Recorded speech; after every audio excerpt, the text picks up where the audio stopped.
പെരുമ്പാവൂർ ആസ്ഥാനമായുള്ള പ്ലൈവുഡ് കമ്പനികളുടെ മറവിലാണ് നിഷാദ് 130 കോടിയുടെ GST വെട്ടിപ്പ് നടത്തിയത്. GSTയിലെ ഇൻപുട്ട് സംവിധാനം ദുരുപയോഗം ചെയ്താണ് തട്ടിപ്പ് നടത്തിയത്. പ്ലൈവുഡ് കമ്പനികളുടെ വ്യാജ ബില്ലുകൾ ഉണ്ടാക്കിയാണ് നിഷാദും കൂട്ടാളികളും GST ദുരുപയോഗം ചെയ്തത്.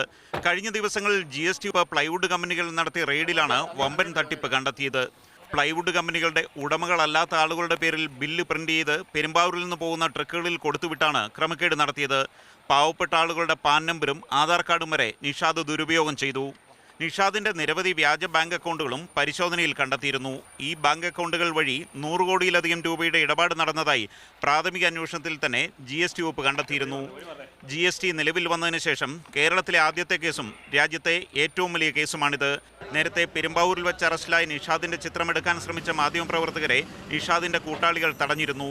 നിഷാദിനെ GST വകുപ്പ് വിശദമായി ചോദ്യം ചെയ്തുകൊണ്ടിരിക്കുകയാണ്. കൊച്ചിയിൽ നിന്നും ക്യാമറാമാൻ ശരത്തമ്പാട്ടുകാവിനൊപ്പം ബിജു പങ്കജ്, മാതൃഭൂമി ന്യൂസ്.